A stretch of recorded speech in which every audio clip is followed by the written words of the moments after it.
WPTV. Welcome back to Rumor Report. My name is Vont, and I thank you for tuning in to Celebrity Complications. Obviously, this is different. The world has changed tremendously since the last time you've seen us. Good news is that the entire crew, we're all safe. The bad news is that I'm still just as ugly as before. Quarantine actually probably got me a little uglier. It got terrible. I was 3 months without a haircut. But that won't stop me from giving you guys the news. So here's tonight's top stories. Cardi, oh, sorry. Forgot that we only have one camera now, so we're not in the studio. It's gonna take some getting used to.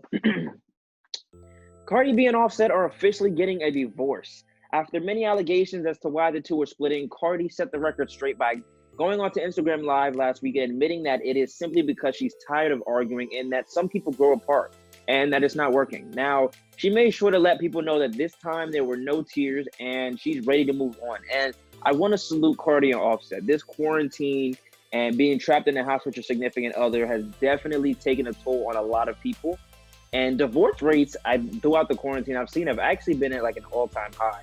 And I know being stuck inside with my girl has definitely taken a toll on me. It's driving me crazy. Love you, babe. But salute to the couple, you know. I'm glad that they're doing this amicably. Cardi is filing for spousal support and a couple other things. They're trying to figure out the lawsuit, not the lawsuit, but the terms of their agreement and who's going to get what ownership. But we shall see. Like I said, I'm glad that these two are going through this and they're going to be happy. Like I said, it's all amicable. In other news, this past week, Ellen DeGeneres returned to her show after months off due to not only the pandemic, but to the Ellen Show being involved in an open investigation. Over the summer, the show faced much controversy regarding an alleged toxic workplace environment that current and former staffers say was encouraged by producers and at times, Ellen herself. Let's listen to what Ellen had to say on Monday. I learned that things happened here that never should have happened. I take that very seriously, and I want to say I am so sorry to the people who were affected. I know that I'm in a position of privilege and power, and I realize that with that comes responsibility, and I take responsibility for what happens at my show. Ellen continued to express how she felt about everything by announcing some changes to her show. We have had a lot of conversations over the last few weeks about the show, our workplace, and what we want for the future. We have made the necessary changes, and today we are starting a new chapter. Now, somebody as high profile as Ellen and as high profile of a show as Ellen's show, and a show that's been on for almost 20 years. It's weird to see that something like this would be going on with her show at all, but I'm going to say 18 years in, because everybody knows Ellen as what she said, to hold up this reputation and to be the be kind lady. And, you know, you don't really expect something like this, but it also goes to show you how unaware a lot of people are about the things that go on behind the scenes in the industry. We don't entirely know if Ellen knows what was going on. We do know that there was evidence of the toxic workplace environment, and my prayers and thoughts go up to every single person that was treated unjust. And I hope that now Ellen is more woke and aware of whatever is going on and acts accordingly. Fires whoever needs to be fired, reprimands whoever needs to be reprimanded, and that the people get their just due. And speaking of treating people wrong and getting their just due, love a great segue. Let's talk about Tori Lanez and Meg Thee Stallion.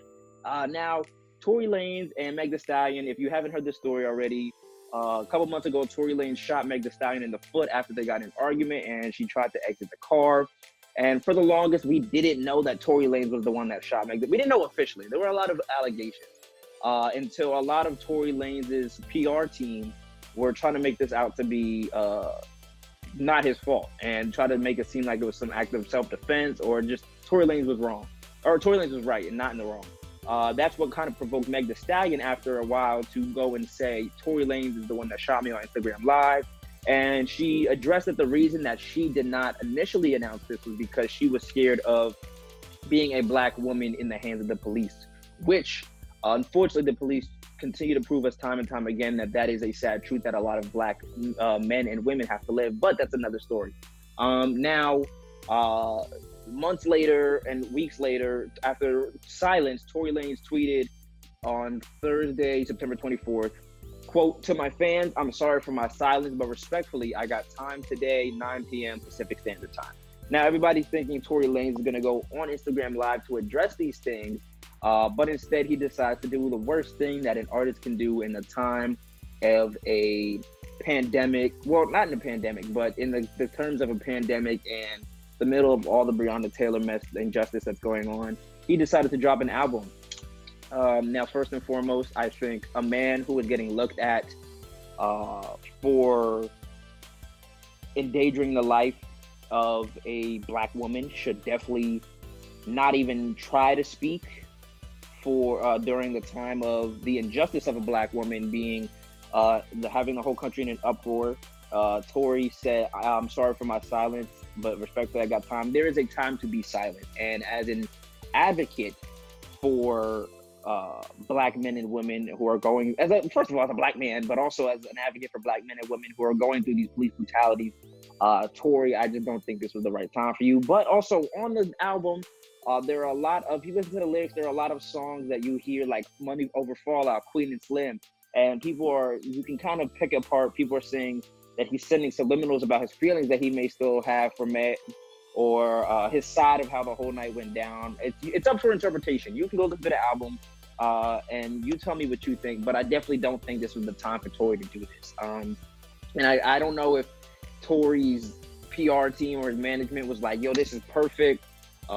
This is your time to go shine, to say that you're an advocate. Like, yo, like, I'm for the black people, even though I shot a black woman, but there is a time and a place to be silent, to know your role, and this was definitely that time, because the city of Louisville, but the nation is in an uproar because of the injustice that the grand jury decided to put in place of the Breonna Taylor case. Now, I don't want to go too in depth about that, but once again, like I said, my thoughts and prayers go out to Breonna Taylor. First of all, my thoughts and prayers go out to Meg Thee Stallion and getting shot, but also, more importantly, to Breonna Taylor, who was unjustly murdered. There is no justification for murder. So, who was wrongfully murdered in her own home, and no justice is being served. And we're sorry that your neighbor's drywall got more justice than you did, Breonna Taylor. So, sorry that I had to get deep, but let's go deep. It's our first show back.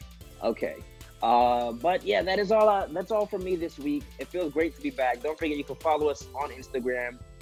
That is down below. Go follow us. We have a bunch more coming. We have an all-new season of Rumor Report is here.